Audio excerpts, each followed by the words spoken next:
안녕하세요. 잡초농부입니다. 오늘은 땅에 대해서 이야기를 해볼까 합니다. 여기서 땅이라는 것은 부동산을 위한 땅이 아니라 농사를 짓기 위한 땅을 말하고요. 땅, 그러니까 이 흙의 구조, 이렇게 말하면 이상하고요. 농사를 지으려면 땅이 중요하니까 이 땅이 어때야 되는지 그런 것에 대해서 이야기 좀 해보려고 합니다. 농사를 짓다 보면은 유튜브 많이 들어보셨을 거예요. 그 연작장애가 있었다, 뭐 똑같이 했는데 작물이 우리는 안 큰다, 저기는 잘 크는데 우리는 못 큰다. 그리고 또 분명히 땅에서 흙을 채취해서 그 기술센터에서 검사까지 받았는데도 왜 이런지 모르겠다, 이런 것들이 굉장히 많이 들었어요. 그리고 이제 귀농을 하려고 이런저런 교육을 받다 보면은 이런 땅, 그러니까 흙에 대한 그런 교육도 많이 받거든요. 근데 거기에서도 그 교육하시는 강사님들마다 하시는 말씀들을 조금씩 요약해서 제가 나름대로 이해한 바에 의해서 한번 이야기를 좀 해볼게요. 우리는 작물을 흙에다 심습니다. 그러니까 흙이 얼마큼이나 중요한지는 알겠죠. 흙 다음으로 중요한 게 물인데, 물 이야기는 다음에 할게요. 자, 흙. 우리가, 밭이나 논을 보는데요. 논 같은 경우는 그렇게 이런 흙 문제를 크게 크게 막 논하지는 않아요.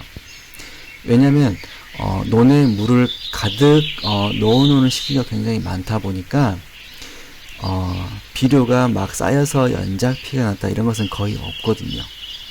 이제 밭농사에서 연작피해가 났다라고 자꾸 그러는데, 자, 연작피해가 왜 나오는지, 먼저 연작피해가 무엇인지부터 말해야겠구나.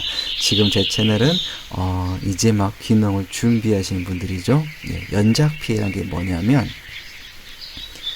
제가 올해 A라는 밭에 콩을 심었습니다. 그리고 다음에 또 A라는 밭에 또 콩을 심었습니다. 그리고 다음에 또 A라는 밭에 또 콩을 심으면 콩이 자라질 못합니다. 그래서 콩은 B라는 밭으로 옮겨요.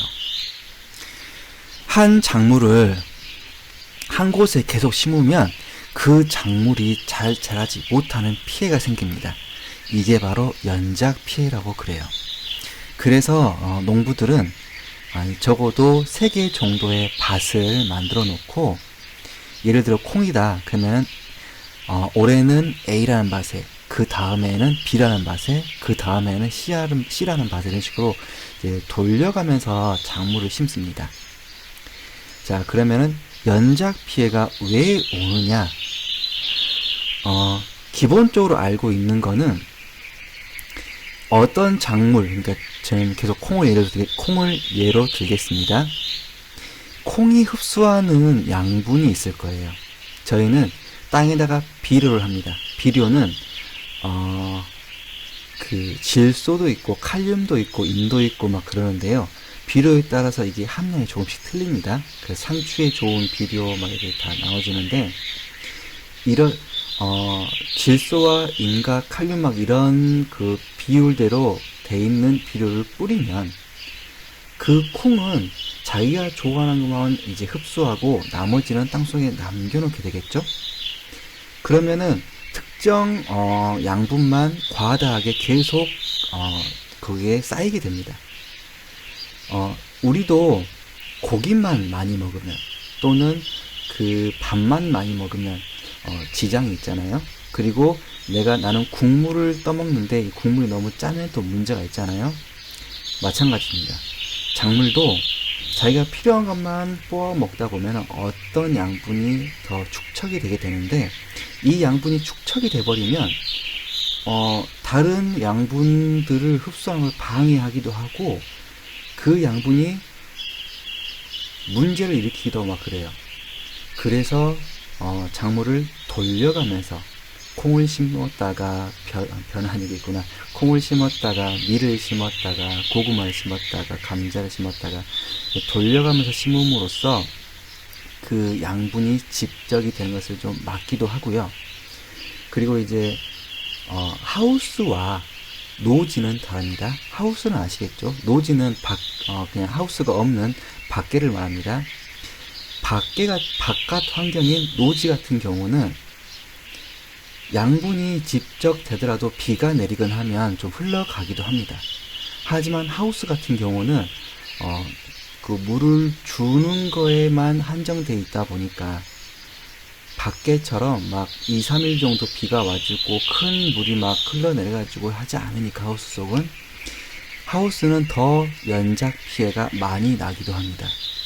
그래서 하우스는 자기가 본인이 심는 작물이 휴경기일 때 그때 다른 작물을 심는데 이거를 재배해서 판매 목적이 아니라 단지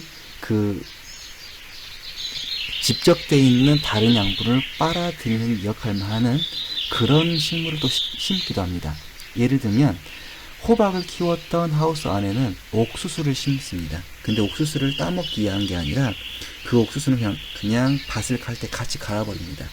유기물로 남기면서 땅 속에는 특정 양분이 이제 집적되는 것을 막기 위한 그런 방법도 있기도 하고 그렇습니다. 근데 제가 지금 말씀드리려는 것은 이제 흙에 대한 것을 지금 말씀을 드리는 거고요. 흙의 문제 중에서 연작 피해라는 게 있는데 연작 피해를 이런 식으로 막고 있습니다 라는 것을 말씀을 드리는 거고요.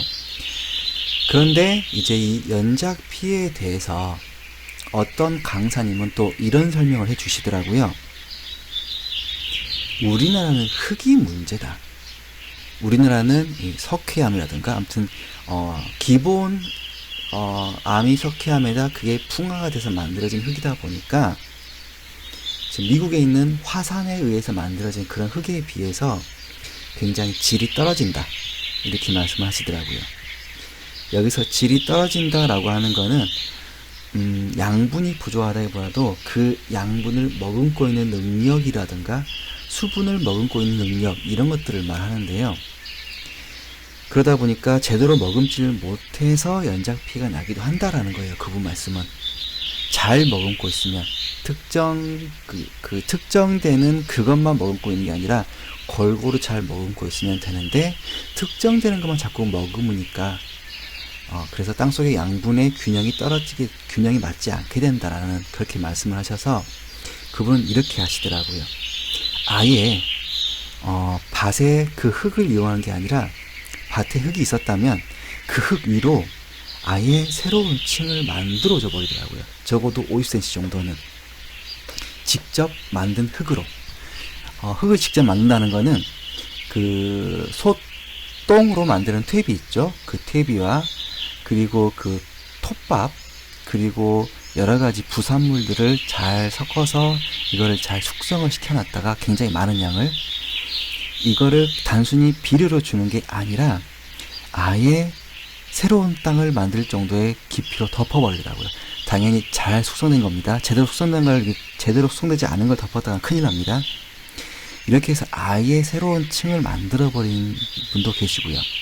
어떤 분은 밭이나 하우스지만 그 안에다가 아예 물을 채워버리더라고요. 겨울 동안에 물을 채워놓던지 아니면 여름 동안에 물을 채워놓던지 거기 역시 휴경기에 하시는 작물의 휴경기에 물을 채워놓는 방법도 있고요.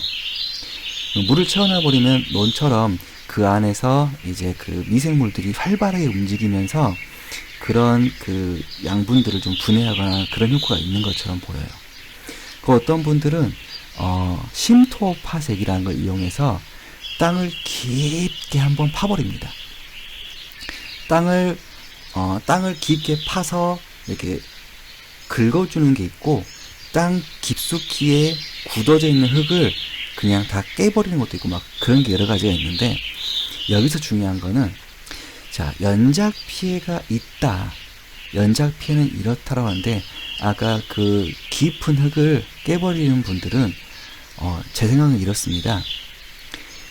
요즘에 장비들이 너무 무거워요. 트랙터, 콤바인 이런 것들이 너무 무거운 것들이 밭 위로 막 움직이면서 흙을 더 다집니다. 단단하게 다지다 보니까 흙은 더 굳어지고 단단해져요. 근데 저희가 로타를 친다 그러죠. 밭을 갈게 되면 트랙터로 밭을 갈 때는 깊이 갈아봐야 30에서 50cm입니다. 더 이상 깊이는 갈 수가 없어요. 그 아래쪽은 아주 딱딱한 거의 안반이나 마찬가지로 굳어있는 땅들입니다. 그러면 아무리 물을 채우고 거기다 뭔가 해도 우리가 비료를 뿌렸으면 비가 오거나 물을 줄 때 땅속으로 조금씩 스며들 거예요. 스며들다가 제가 갈아놓은 땅은 쉽게 스며들겠지만 그 밑에 단단하게 굳은 땅은 스며들기가 힘들어요. 그래서 거기에 계속 쌓입니다. 계속 쌓이다 보면 거기에 소금기도 쌓이고 거기에 막 염분 여러 가지가 쌓이면 거기에서 좀 과한 염류 장애가 발생한다고 생각이 들어요. 그래서 그 깊숙이에 있는 그 땅들을 깨부시거나 그 땅들을 깊게 파서 다시 뒤집어 줌으로써 땅을 섞어주기도 하고 물을 주면은 더 깊은 땅 속으로 스며 들어감으로써 염류라든가 이런 것들이 거기에 남아있는 것을 막아주는 그런 방식도 있습니다. 그리고 또 어떤 분은 그러니까 화학 비료 자체를 이용을 안 해요. 화학 비료라는 자체가 쌓인다고 표현을 하는 게 맞을까요? 저희 말 그대로 우리 소똥 같은 것을 잘 말리거나 잘 숙성을 시켜서 만들어 놓은 천연 비료 같은 경우는 이런 땅 속에 있는 각종 미생물들이 잘 분해를 합니다. 남기지 않고 다 분해해 버려요. 남을 수가 없죠. 근데 화학 비료 같은 경우는 그런 미생물들이 쉽게 분해할 수도 없을 뿐더러 화학 비료를 쓰거나 농약을 쓰게 되면은 그런 미생물들이 잘 자라지를 못합니다. 그러니까 계속 쌓이게만 만들 뿐 이것이 분해되는 환경이 만들어지지 않는 거죠. 그래서 염료 장애가 발생한다는 말도 있고요. 제가 오늘 이런 흙에 대한 이야기를 하는 이유는 귀농을 하셔서 처음 땅을 임대했거나 구매했을 때 농사를 시작하기 전에 내 땅 상태를 좀 알아보고 하시라고 이런 말씀을 드리는 거고요. 전 땅 주인분께 꼭 물어보세요. 어떤 식으로 농사를 지으셨는지, 화학 농약과 화학 비료를 이용해서 농사를 지으셨다면 꼭 땅을 깊게 한번 갈아엎거나 뒤집거나 깊숙한 땅을 깨부수는 그런 기구를 통해서 한번 땅을 뒤집어주는 이런 작업을 통한 다음에 또는 그 땅에 물을 가득 채워서 한번 흘려보낸 다음에 농사를 시작하기를 바라고요. 본인이 콩 농사를 하고 싶다. 그러면 바로 전에 콩을 심었던 땅은 임대하면 안 되거나 전에 임대한 땅이 전에 콩을 심었다면 나는 콩 농사를 하면 안 되겠죠. 이런 것들을 알았으면 해서 오늘 시간을 좀 마련했습니다. 다음 시간에는 이 땅에 대해서 좀 더 깊이 들어갈 수 있도록 하겠습니다. 오늘도 신청해 주셔서 감사합니다.